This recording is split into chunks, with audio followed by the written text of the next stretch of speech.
좀 우리 히브리서 말씀 듣기 전에 오늘 우리가 또 성령 강림절이죠. 5월 달에는 참 날이 많아요. 가정의 달이면서 오늘은 또 부부의 주일이에요. 그렇지만 우리에게 또 성령 강림절, 너무나도 중요한 절기죠. 우리 구약에서 3대 절기 가운데 하나가 유월절, 오순절, 그 다음에 초막절 아닙니까? 그리고 그것은 구원의, 하나님의 구원의 사건과 연결되어 있고, 그것 또한 개인적으로도 다 6월절에 어린 양으로 죄사함 받고, 오순절에 성령으로 우리가 어떻게 돼요? 정말 하나님의 은혜를 받을 수 있는, 정말 은혜를 깨달을 수 있는 그런 자가 되고, 또 주님의 초막절, 재림과 함께 완성될 그 초막절 때 구원의 완성이 이루어지죠. 그러기 때문에 이 3대 절기 가운데 하나의 오순절은 굉장히 중요한 절기입니다. 그래서 우리가 이 가정의 달이라고 해서 좀 희석되고 그렇습니다만, 우리가 이 성령의 강림절에 대한 이 중요성을 저와 여러분들이 잊지 말고 이런 날을 통해서라도 다시 한번 감사하고 또 영광 돌리는 저와 여러분들이 돼야 될 줄 믿습니다. 여러분, 성령이 오시지 않으면 주님의 십자가가 부활은 나의 것이 되질 않아요. 성령님이 오셔야지만이 십자가가 나를 위한 죽음이고 주님의 부활이 나의 의를 위한 부활이라는 것이 깨달아져요. 성령님 없이는 안 돼요. 하나님의 말씀을 제가 전하거나 여러분이 들을 때 그것이 아멘이 되고 그것이 영이요 생명의 말씀이 되려면 성령님이 없이는 안 돼요. 성령님이 있을 때 하나님의 말씀, 기록된 말씀이 오늘의 나의 말씀이 되는 거예요. 그런 의미에서 이 성령 강림절은 너무나도 중요하고, 그 성령님께 우리가 감사와 영광을 올려드리는 것은 저와 여러분들이 마땅히 해야 될 일입니다. 성령님이 왜 오셨어요? 성경에 보니까는 하나님의 뜻을 우리에게 정말 눈으로 알려주신 예수님을 영화롭게 하시기 위해서 성령님이 오셨다고 그래요. 그러니까 철저하게 성령님은 예수님을 드러내시는 거예요. 왜요? 다 저와 여러분들을 위해서. 그래서 성령님의 오심으로 예수님이 영화롭게 되는 거죠. 그래서 우리는 예수 이름을 증거하고 또 예수님 앞에 뭐 하는 거예요? 엎드려서 나의 주님이라고 고백하잖아요. 이 모든 것들이 다 성령님의 역사하시죠. 그분이 오시면 죄에 대하여, 의에 대하여, 세상 임금의 심판에 대해서 증거하신다 그랬거든요. 이게 다 뭐냐면 예수님을 영화롭게 하는 거예요. 근데 너무나도 감사한 거는 그 성령님이 구약과 달리 신약에서는 각 사람에게 성전 삼고 함께 하신다. 이게 너무 감사해요. 차별이 없어요. 모든 믿는 자에게 차별 없이 성령님이 하나님의 성전으로 딱 삼으시고 함께 계신다는 이 사실. 예수님이 왜 우리의 죄를 씻어야 되느냐? 우리를 성전 삼아야 되니까. 우리 안에 영원토록 계셔야 되니까. 이게 얼마나 너무나도 감사한지 몰라요. 그래서 우리들이 날마다 회개하고 날마다 순종한 이유는 다른 게 아니거든요. 내 안에 계신 성령님을 그만큼 우리들이 깨달을 수 있고 느낄 수가 있거든요. 우리가 회개한 만큼, 우리가 순종한 만큼 성령님이 나와 함께함을 우리가 경험하게 되거든요. 그래서 그런 의미에서 오늘 우리들이 이런 성령 강림절을 통해서 다시 한번 이 모든 것이 정말 성령님의 역사하심이구나 우리가 인정하면 그것이 성령님께 영광 돌리는 거죠. 그것이 성부 하나님과 성자 하나님께도 기쁨이 되는 정말 고백이 아닐 수가 없는 거죠. 그래서 특별히 오늘도 저도 정말 성령 강림절을 맞이해서 오늘의 말씀, 기록된 말씀이 살아 운동력 있는 말씀이 되고자 성령님께 의지하고, 여러분 또한 번에 말씀을 들을 때 성령님께 기도하면서 내가 잘 깨달아서 못이 잘 박힌 정말 그 못처럼 정말 내 마음에 하나님의 말씀이 잘 새겨지게 해달라고, 그리고 이 말씀이 잘 기억나고 생각나게 해달라고 기도하는 마음으로 우리가 정말 이 시간 말씀을 듣는다면 우리 성령님이 무엇보다도 기뻐할 줄 믿습니다. 그죠? 우리 정말 오늘도 기록된 말씀이 영이요 생명의 말씀이 되게 하시는 성령님을 찬양하고, 저나 여러분 모두가 겸손하게 오늘도 말씀 앞에 서기를 원합니다. 오늘 말씀의 제목은 우리가 믿는 예수님은 어떤 분이신가? 6번째로 거기 우리가 읽었던 것처럼 멜기세덱의 반차, 계열을 따른 영원한 대제사장이십니다 라는 주제로 말씀을 나누기로 원합니다. 1장에서 또 4장까지는 구약의 하나님 앞에 쓰임받았던 귀한 종들과 예수님을 이제 대조했죠. 구약의 선지자가 얼마나 귀해요. 그러나 그들은 파편적으로 하나님의 뜻을 알았을 뿐이지 그들의 모든 예언의 성취고 완성은 예수님 안에서 이루어지거든요. 그러니까 구약의 선지자와 비교할 수가 없는 거죠. 그리고 신약은 예수로 말하지 예수 안에서 말하지 예수 바깥에서 말하지 않아요. 그래서 아직도 뭐 신비한 뭐가 있다 그러면 안 돼요. 예수 안에서 모든 것이 다 밝히 드러났어요.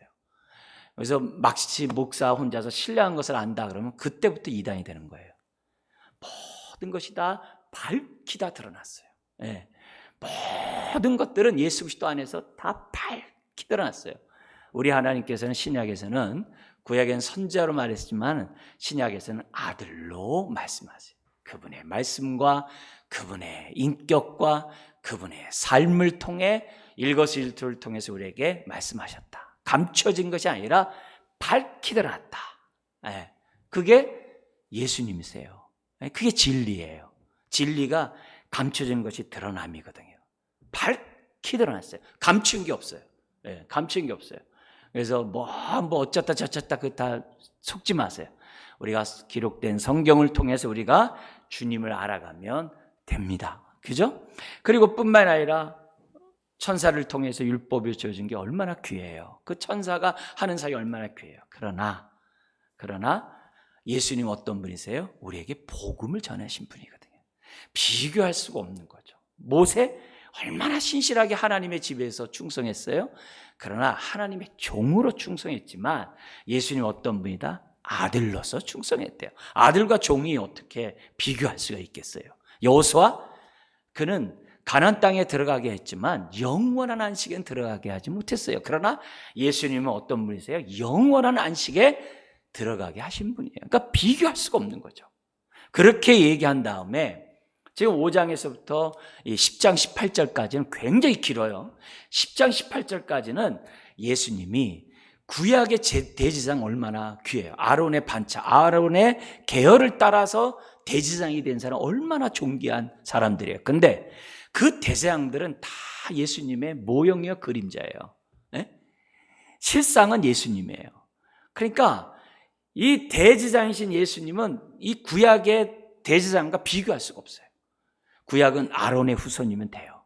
근데 예수님은 아론의 후손으로 대제사장이 된 것이 아니라 아론의 후손과 상관없이 멜기세덱, 아브라함을 축복했던 그 멜기세덱의 계열을 따라서 예수님이 대제사장이 돼요. 이 얘기는 이제 7장에서 이제 구체적으로 이제 여러분들하고 좀 말씀드리도록 하겠고, 어쨌든 우리 예수님이 대제사장으로 이 땅에 오셨다는 거예요. 근데 대제사장으로 오셨다는 그 말씀이 너무 길잖아요. 5장, 6장, 7장, 8장, 9장, 10장. 너무나도 긴 장에 걸쳐서 히브리서가 있단 말이에요. 그 얘기는 무슨 말이에요? 예수님의 많은 직분들이 있어요. 그분이 창조주요. 1장에서 얘기했죠. 그분이 구세주요. 2장에서 했단 말이에요. 그뿐만 아니라 그분이 하나님 보좌 우편에 앉아 계시는 만왕의 왕이요. 얘기했어요. 그러나 그런 많은 직분도 소중하고 귀하지만 특별히 히브리서에서는 예수님이 하나님의 아들이면서 왕이라는 것에 끝나는 것이 아니라 예수님이 바로 대제사장이시라는 것을 히브리서는 강조하고 있는 거예요. 그러니까 많은 지면에서 대제사장을 얘기하고 있는 거죠. 그러면 왜 이 대제사장을 이렇게 강조하냐? 다른 게 아니거든요. 그 당시 청중들이, 그 당시 성도들이 예수님이 대제사장직으로 오신 것을 잘 몰랐다는 거예요. 그 얘기예요. 그러니까 예수님이 참 대제사장, 큰 대제사장, 진정한 대제사장이라는 사실을 설명해야만 했던 거예요. 당연한 거죠. 그러니까 유대 그리스도인들 중에서 적지 않은 사람이 다시 유대교로 돌아가려고 했거든요. 다시 그 아론의 대제사장인 그 대생에 가서 죄사함의 제사를 드리려고 다시 가려고 하는 그런 자들이었거든요. 그런 자들에 대해서 가지 마라. 우리에게 참된 대제사장이 계시다. 그분이 예수입니다. 그러면 왜 그분이 참된 대제사장으로서 이 땅에 오셔야 되느냐? 다른 거 없다. 참된 제사를 드리려고. 어떤 참된 제사? 단번에, 영원히, 완전히 우리의 과거, 현재, 미래 모든 죄를 다 도말하기 위해서 예수님이 대제사장으로 오셔야만 하셨다. 이것을 전해야만 하는 것이 바로 히브리서예요. 그래서 우리는 이미 1장에서도 주님이 우리의 죄를 위해서 죽으시고 하나님 보좌 우편에 앉으셨다 하면서 이미 대제사장이신 모든 제사 사역을 끝나고 마치셨던 그 모습을 1장에서 우리가 봤어요. 뿐만 아니라 3장 1절에서는 깊이 생각하라. 뭐에 대해서요? 예수님이 사도시며 대제사장이신 것을 깊이 생각하라고 3장 1절에 얘기했어요. 그리고 우리가 지난주에 4장 14절에서도 우리에게는 큰 대제사장이 계시다는 얘기를 이미 4장 14절에도 얘기했어요. 이제 본격적으로 5장에 딱 들어와서는 정말 구약의 대제사장과 비교해가지고 우리 예수님이 멜기세덱의 계열을 따른 영원한 대제사장이 되셨다라는 그 본격적인 얘기를 5장서부터 하고 있어요. 그래서 우리가 좀 많은 얘기들 가지고 좀 훅 넘어갔으면 좋겠는데 오늘 요 10절까지 내용은 너무 중요한 내용이기 때문에 이것만 가지고 제가 여러분들에게 좀 설명하려고 해요. 1절부터 4절까지는 구약의 대제사장은 어떤 사람이 대제사장이 되는가, 그게 1절 4절이에요. 그거와 대조해서 예수님은 어떻게 멜기세덱의 반차를 쫓는 대제사장이 되셨는가, 예수님의 어떤 자격이 있어서 도대체 어떤 자격을 갖고 있었기에 영원한 대제사장이 되셔서 저와 여러분들의 대속의 제물이 되실 수 있었는가, 그 얘기에 대한 그 원리를, 그 이론을 5장 10절까지 우리들에게 설명하고 있어요. 그래서 세 가지로 좀 이렇게 나눠가지고 오늘 본문을 이해시키도록 하도록 하겠습니다. 첫 번째는 1절과 7절부터 10절에 나와 있는 내용을 우리가 좀 보도록 하겠어요. 5절부터 10절까지 예수님에 관한 거라 그랬어요. 1절 4절은 구약의 대제사장, 아론의 대제사장에 관한 부분이 1절부터 4절입니다. 그래서 서로 대조하는 거기 때문에 두 말씀을 지금 대조시키고 있는 거예요. 첫 번째가 1절. 우리 한번 같이 한번 읽어볼까요? 대제사장마다 사람 가운데서 택한 자이므로 하나님께 속한 일에 사람을 위하여 예물과 속지 않은 제사를 드리게 하나니. 여기서 강조점은 뭐냐면 사람 가운데서, 사람, 그리고 사람 가운데서 택했다는 데서 사람 가운데서, 그리고 또 하나는 뭐냐면 하나님께 속한 일에, 하나님과 관계된 일에 사람을 위하여. 그게 강조예요. 사람 가운데서 사람을 위하여 대제사장을 택했다는 거예요.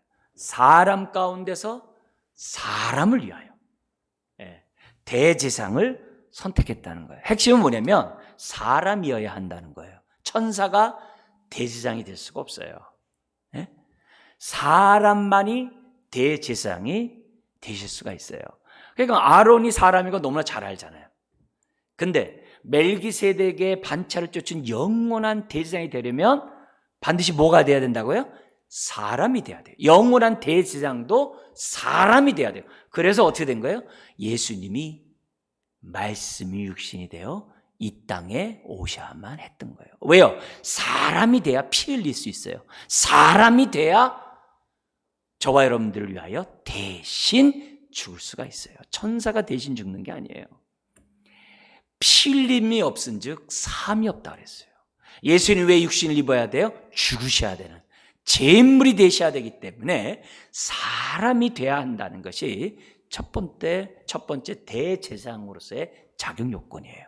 그거를 지금 1절에서 지금 그리고 7절부터 10절에서 강조하고 있다는 겁니다. 여러분, 예수님이 사람이 되셨다는 게 그 우리에게 큰 위로가 되고 사랑이 되는 얼마나 좋아요. 우리와 우리의 형편과 처지를 아시는 사람이 되셨다니 너무 감사하죠. 예? 그런 데서 마음이 이렇게 뛰죠. 너무 감사하죠. 정말 나와 같은 사람이 되셨다니 은혜가 되죠. 그것만 생각해도 기쁘죠. 근데 그 차원이 아니라 그분이 피 흘리기 위하여, 영원한 대제사장이 되기 위하여, 그게 피 흘리기 위함이거든요. 피 흘리기 위하여 영원한 대제사장이 되시기 위하여 육신을 입고 이 땅에 오셨다는 이 사실은 너무 감사한 거죠. 너무 감사한 거죠. 아론의 대제사장의 사람 가운데서 사람을 위하여 택했듯이 예수님이 사람이 되셔야만 하는 그것을 1절에서부터 지금 강조하고 있습니다. 좀 더 우리 1절의 내용을 좀 여러분들 좀 이해를 드린다면 거기 예물과 속지 않은 제사가 나와요. 예물과 속지 않은 제사가 나오는데 제사의 두 가지 모습이에요.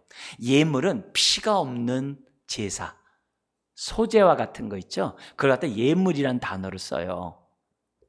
그리고 속지 않은 제사는 뭐예요? 피 흘리는 제사. 단어 자체가 피 있는 제사를 할 때, 제물을 할 때 요 단어를 써요. 예물과 제사. 뭐예요? 하나님께 속한 일이라는 것은 하나님께 관계된 것에 있어서 저와 여러분들이 죄사함의 문제나 저와 여러분들이 뭐예요? 하나님께서 은혜를 베푸신 것에 대한 감사에 대한 제사나 화목제라 그러잖아요. 이런 모든 제사에 있어서 누가 필요한 거예요? 대제사장이 필요하다는 거예요. 그래서 이 대제사장은 뭐냐면은 사람을 위하여, 이게 중요한 거예요. 대제사장은 사람을 위해야 돼요. 그래서 사람의 형편과 처지를 다 알아야 돼요. 대제사장은. 그래서 대제사장은 백성의 대표예요. 백성들의 현재 그 고통과 그 아픔과 슬픔과 그 죄악을 다 알아야 돼요. 몸소 알아야 돼요. 알아야지만 그 모든 걸 가지고 대표로 누구에게 갈 수 있는 거예요? 우리 하나님께 갈 수 있는 거죠. 그뿐만 아니라 대제사장은요 깨끗해야 돼요. 대제사장은요 깨끗해야 돼요. 하나님과의 관계에서 누구보다도 친밀한 사람이 대제사장이 돼야 돼요. 그래야 기도하는 거죠. 여러분들이 왜 성령 충만한 사람한테 기도를 부탁하고 왜 목회자한테 왜 기도를 부탁해요? 그나마 어떻게 돼요? 내 자신보다도 하나님과 가깝다라고 느끼기 때문에, 신분 때문에 그런 게 아니라 그만큼 어떻게 돼요? 하나님 앞에 늘 기도하기 때문에 내 기도 문제가 보다 더 상달될 것이라는 확신이 있어서 부탁하는 거 아니겠어요? 그러니까 그런 의미에서 대제사장은 백성을 위하여, 백성의 현재 고통을 다 할 뿐만 아니라 하나님 앞에서도 어떻게 돼요? 하나님이 내가 너를 내가 인정한다. 왜냐하면 대제사장이 지성소에 속죄일 날 들어갔다가요, 백성의 죄가 극악무도하고 대제사장이 죄가 많으면 거기서 즉사했거든요. 하나님이 그 제사를 받지 않으셨단 말이에요. 그런 의미에서 대제사장은 늘 하나님 앞에서 깨끗한 사람으로서 서야 한다는 것을 갖다가 지금 여기서 얘기를 해요. 마찬가지죠. 예수님도 온전한 제물이 되려면 어떻게 돼요? 깨끗해야 하잖아요.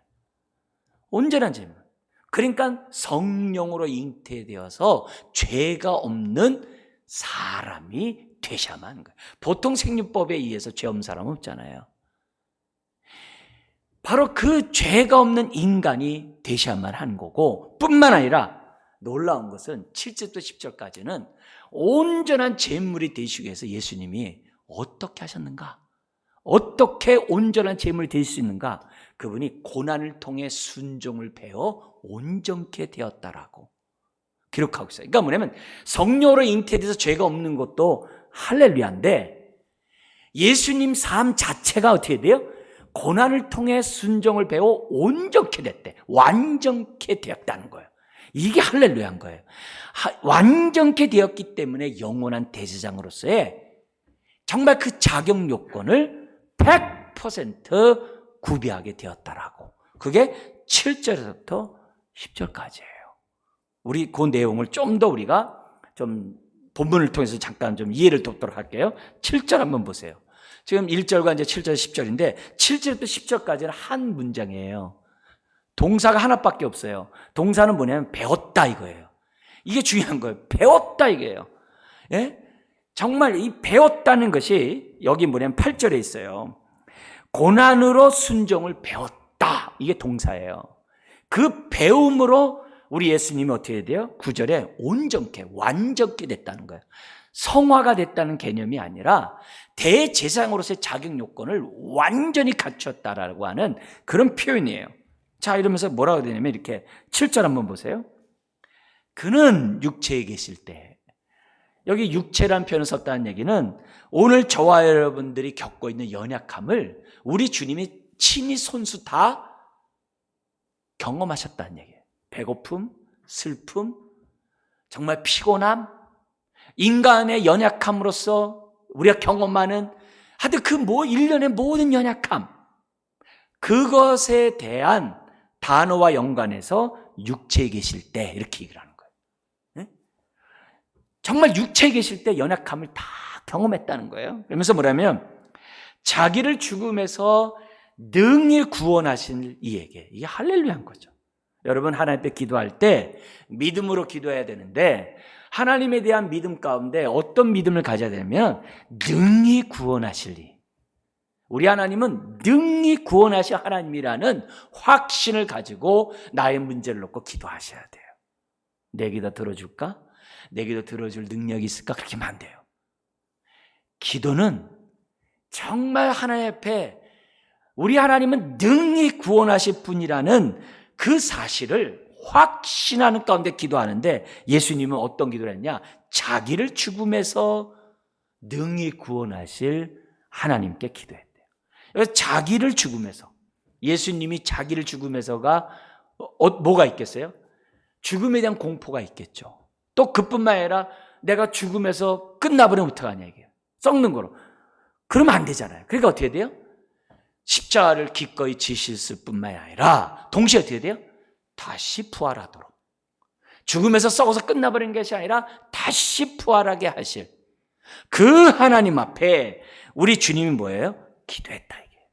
근데 기도하는데 어떻게 기도하느냐? 심한 통곡과 눈물로. 심한 통곡과 눈물, 이건 뭐냐면 간절한 기도, 땀방울이 핏방울이 되도록 간절한 기도. 이 간절한 기도는 믿음의 확신이 없으면 안 돼요. 하나님이 능히 구원하실 분이라는 확신이 없으면 간절히 기도 안 해요. 그냥 적당히 한다고. 그만큼 믿기 때문에 심한 통곡과 눈물로 기도해요. 근데 어떤 내용을 했느냐? 간구와 소원을 했대요.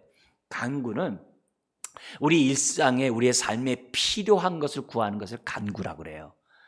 내가 여러 가지 질병이나 여러 가지 사람의 어떤 아픔이나 슬픔이나 여러 가지 문제들 있잖아요.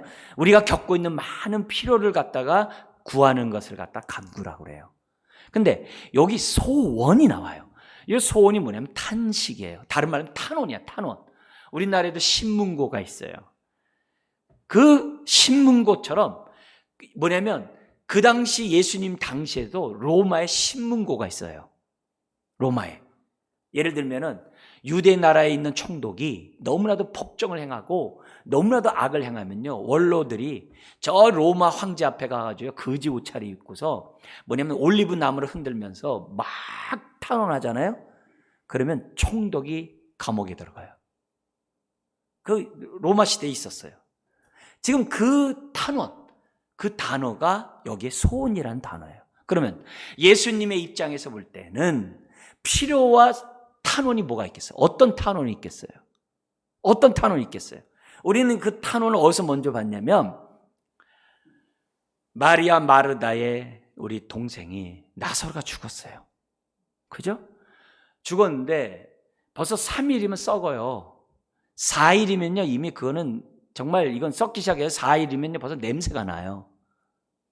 근데 예수님은 이 나사로가 죽었다는 소식을 들어놓고도 민그적거리셨어요. 그 즉시 가지 않으셨어요. 가지 않으셨어요. 완전 썩기를 기다리셨어요. 4일이에요, 4일. 4일. 그리고 가가지고 어떻게 했어요? 우셨어요.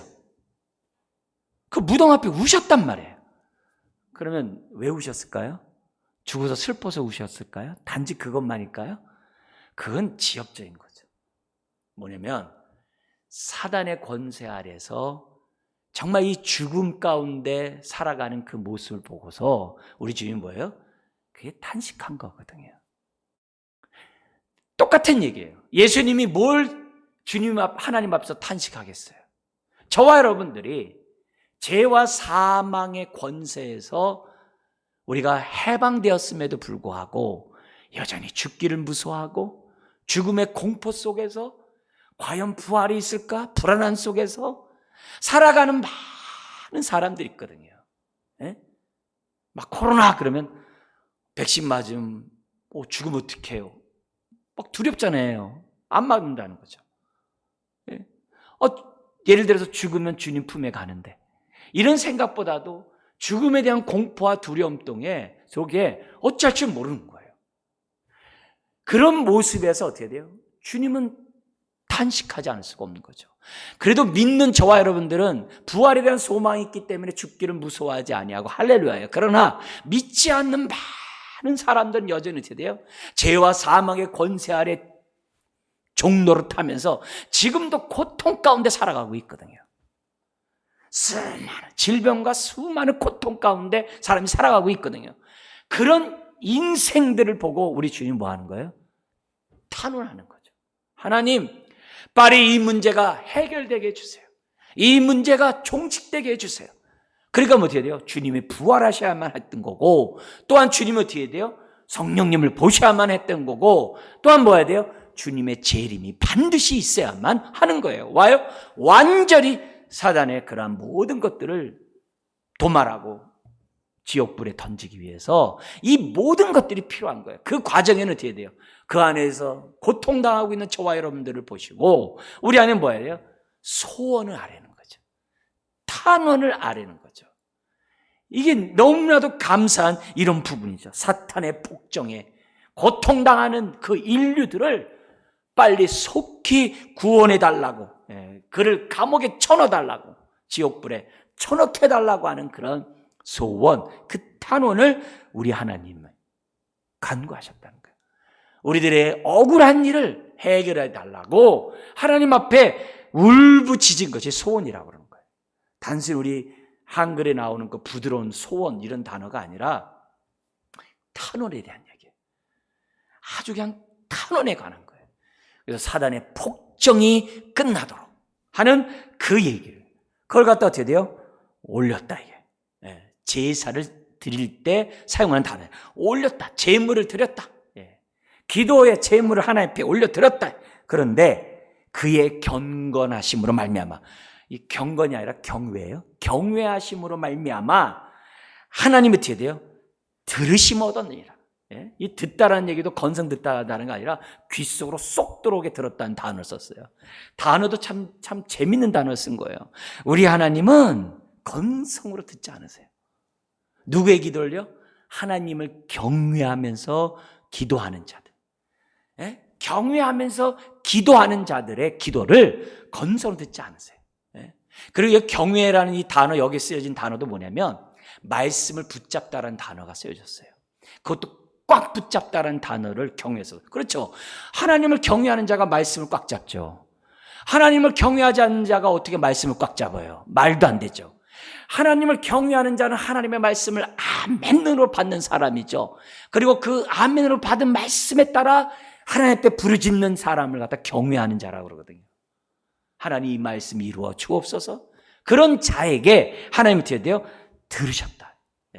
들었다는 얘기는 뭐예요? 응답하셨다 얘기죠. 하나님이 들으시면 응답하죠. 그렇게 한 결과 어떻게 돼요? 거기 8절로 나가는 거죠. 그죠? 얻었느니라 하면서, 들으심을 얻었느니라 하면서 결국 뭐예요? 예수님의 모든 걸 다 감당하게 되죠. 십자가를 지시고, 또한 어떻게 돼요? 부활하시고, 뿐만 아니라 어떻게 돼요? 하나님 보좌 우편에 앉게 되시고, 지금도 어떻게 돼요? 대지장으로 있을 수 있는 그 모든 응답을 다 받게 된 거죠. 그래서 8절에서 9절 상반절에 이런 얘기가 나온 거예요. 그가, 이렇게 나오죠. 아들이시면서도 아들이시면서란 말은 뭐냐면 아들임에도 불구하고, 아들임에도 불구하고 어떻게 돼요? 받으신 고난으로 순종함을 배워서 동사 하나를 써요. 받으신 고난으로 순종을 배웠대요. 벌써 그러니까 받으신 고난을 다 받음으로 뭘 배워? 순종을 딱 배웠대. 이게 참, 그래서 뭐가 됐다고요? 온전하게 되셨은지, 완전하게 되셨은지. 완전히 되었다는 얘기는 과거는 아닌데 되었다는 단어예요. 완전하게 거기 뭐요? 되셨은즉, become이에요. 그러니까 뭐 옛날엔 아니었는데 지금 됐다는 거예요. 옛날에는 대지장이 아니었어요. 근데 예수님이 어떻게 돼요? 모든 죽으시고 부활하시고 정말 하나님의 뜻을 온전히 이름으로 뭐가 됐다는 거예요? 되셨다. 이렇게 해요. 되셨다. 이게 뭐? 영원한 대지장이 되셨다라고. 지금 뭐예요? 9절 상반절에 우리들에게 설명하고 있는 거죠. 그러니까 대지장인데 그냥 대지장이 아니에요. 아주 완전한, 온전한 대지장. 예수님이 온전해야 저와 여러분들의 죄사함이 온전해지는 거예요. 아멘이죠? 예수님의 일거수일투족은 다 저와 여러분들을 위함이에요. 사람 위함이에요. 저와 여러분들을 위함이에요. 예수님이 혼자 자기를 위해서 십자가에 죽으시고 부활하신 분이 아니에요. 자기만을 위해서 부활하신 분이 아니에요. 저와 여러분들을 부활시키기 위해서 부활한 것이고, 저와 여러분들의 죄 때문에 주님이 죽으신 거예요. 굳이 안 해도 되는데 저와 여러분들을 위해서 그렇게 하셨단 말이에요. 예수님이 보좌 우편에 앉는 것도 혼자만 앉으신, 그게 아니에요. 저와 여러분들을 보좌 우편에 앉게 하기 위해서 예수님이 앉으신 거예요. 주님이 재림도 혼자 영광 받으려고 아니에요. 우리가 어떻게 돼요? 완전히 영화로운 자가 되도록 하기 위해서 재림하시는 거예요. 사람을 위하여, 저와 여러분들을 위하여 주님이 하신 거거든요. 그러니까 예수님 삶 자체가 이 뭐예요? 받으신 고난으로 순종함을 배우셔서 그분이 온전하게 되셨어요. 대지장으로서 온전하게 되셨어요.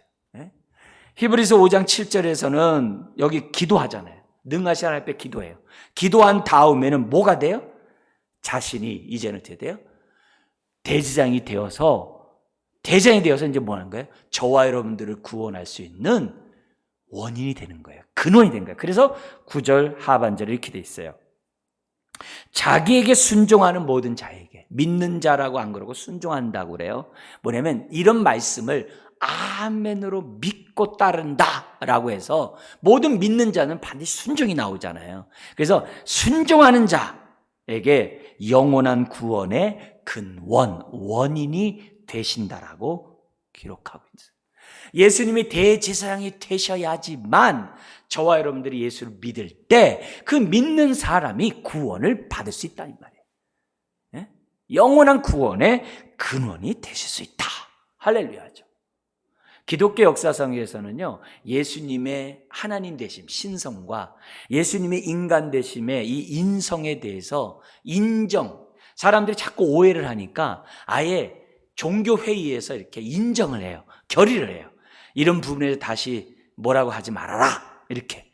그래서 예를 들면 하나님 되심이라는 것은 우리들이 많이 여러분 들었는지 모르겠습니다. 니케아 회의. 들어보신지 잘 모르겠어요. 콘스탄티노플 회의.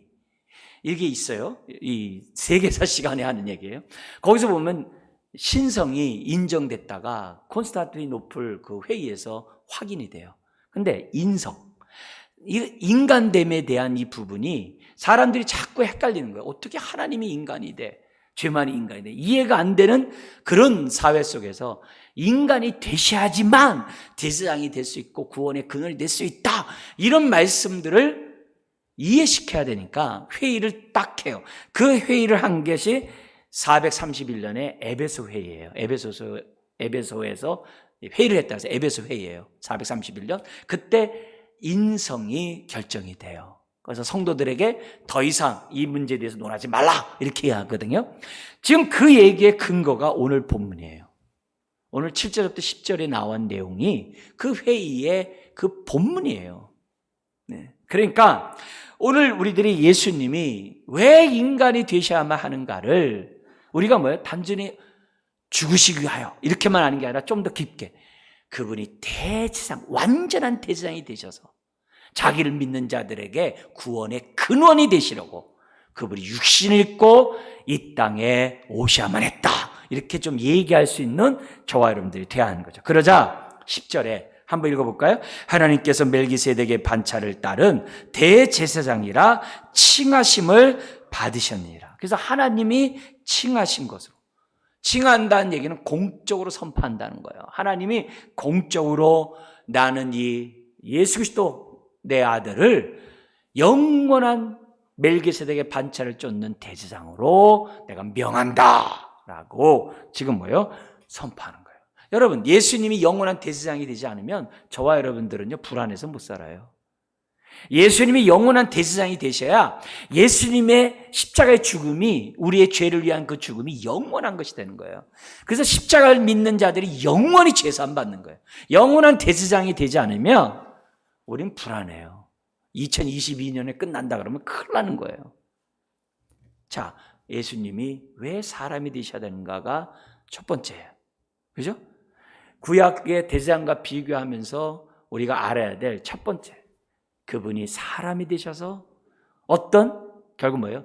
영원한 대제사장이 되시기 위하여 이 땅에서 받으신 고난으로 순종함을 배워 온전하게 되신 대제사장이 되기 위하여 육신을 입고 이 땅에 오셨다. 그게 첫 번째예요.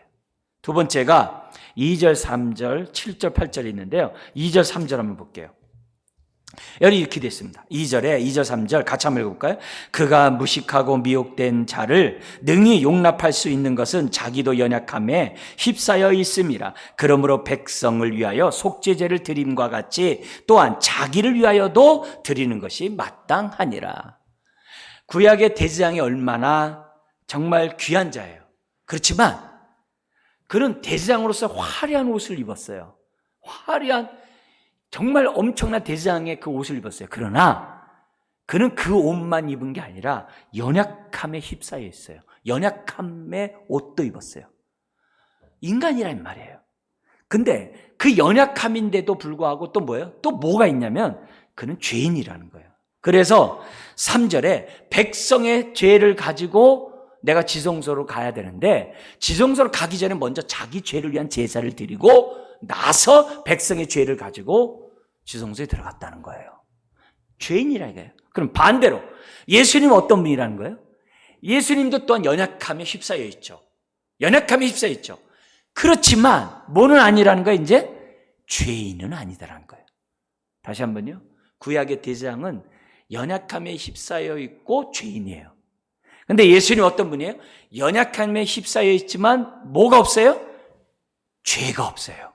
그게 2절 3절에서 지금 대조하려고 하는 내용이에요. 그래서 먼저 구약의 대제사장의 특징을 보면은 그가 구약의 대제사장이에요.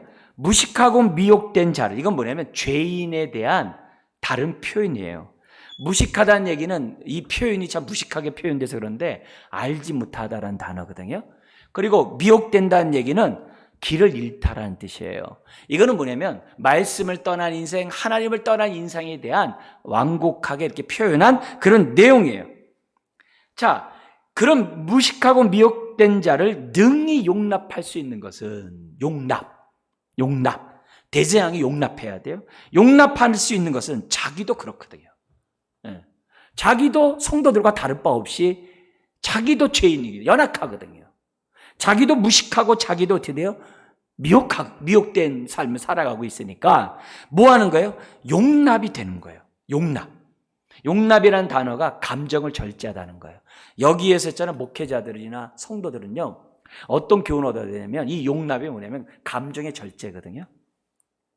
이 말은 뭐냐면 말씀대로 살지 않고 또 공의롭지 못하고 부도덕하게 사는 사람 볼 때 화가 난다고 표현하면 안 된다는 거예요. 이게 여기 용납이라는 단어가 감정 절제예요. 우리는 그걸 표현하면 안 돼요. 이게 바깥으로 그 뭐냐면 드러내면 안 돼요.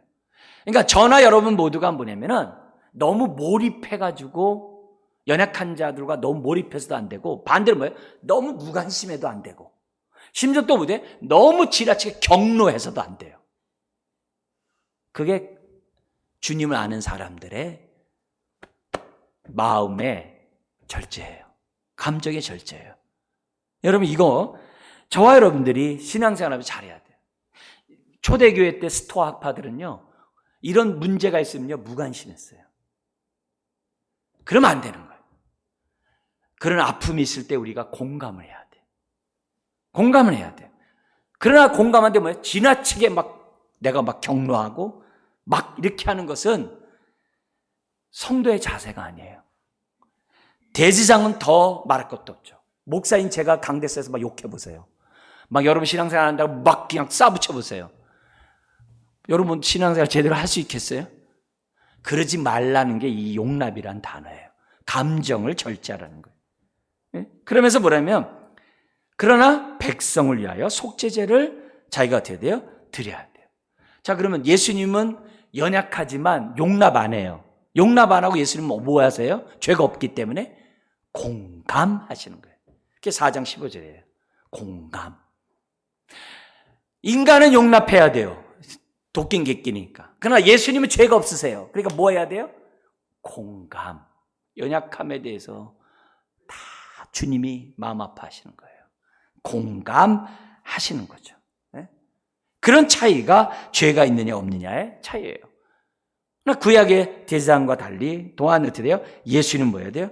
죄가 없죠. 심지어 아까 7절에 심한 통곡과 눈물로 간구와 소원을 올렸지만, 예수님의 그 기도는 누굴 위한 기도예요? 저와 여러분들을 위한 기도거든요. 네?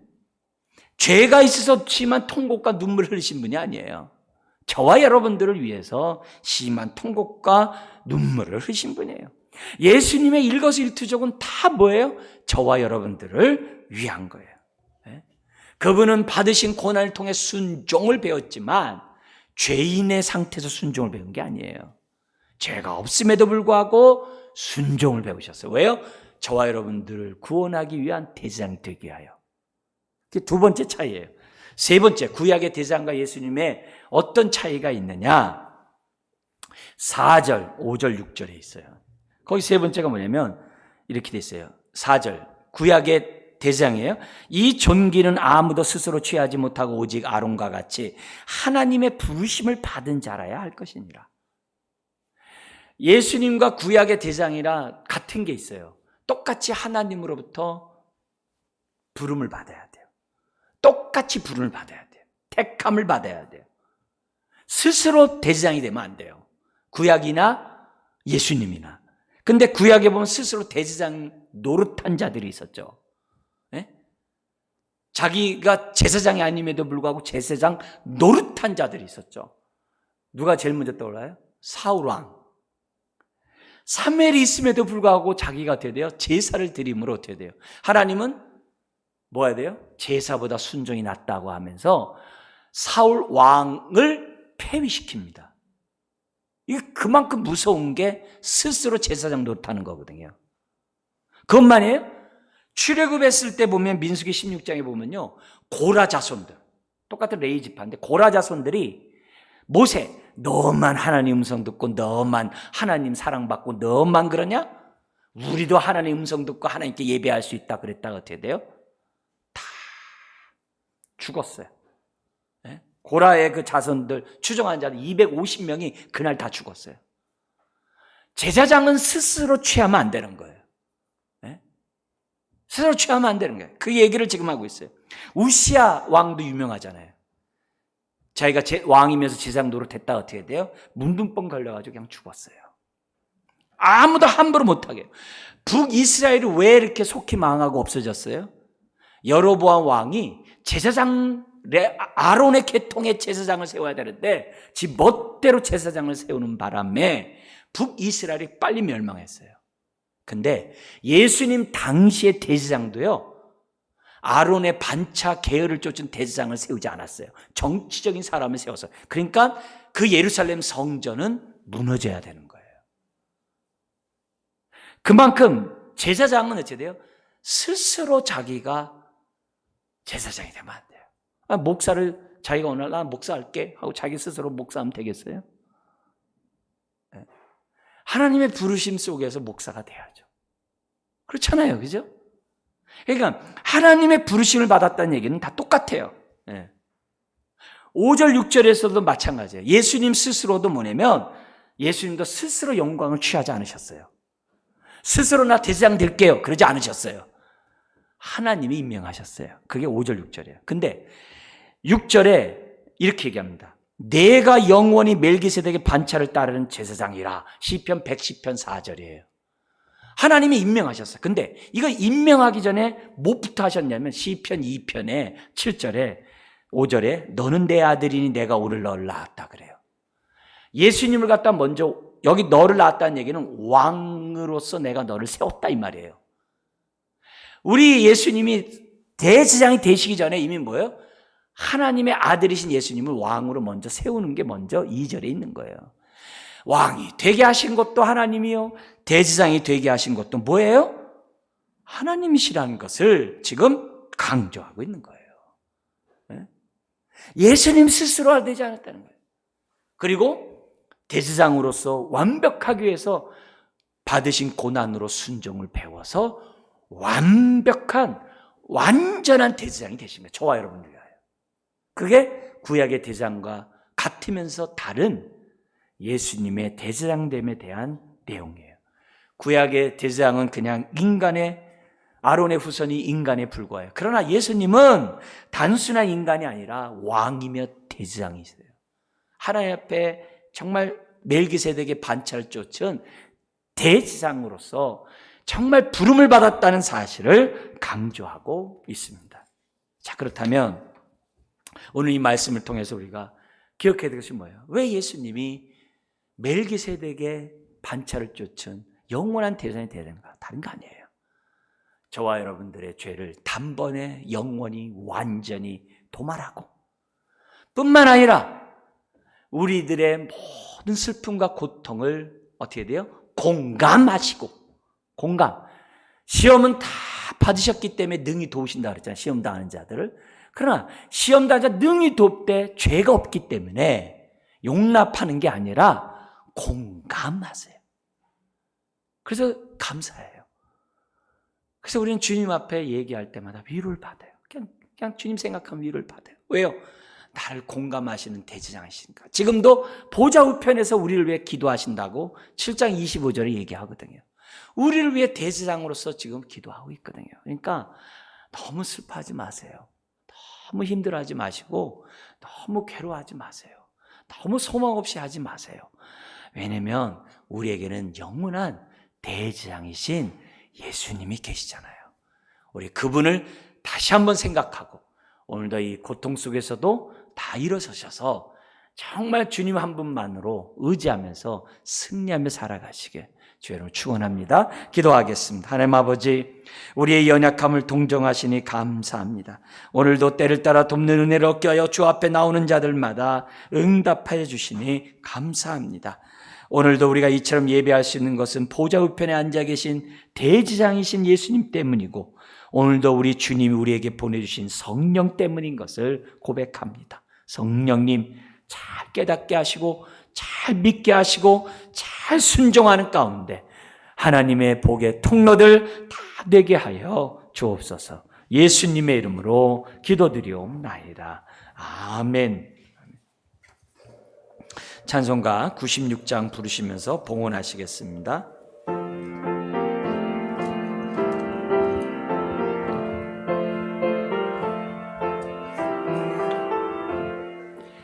예수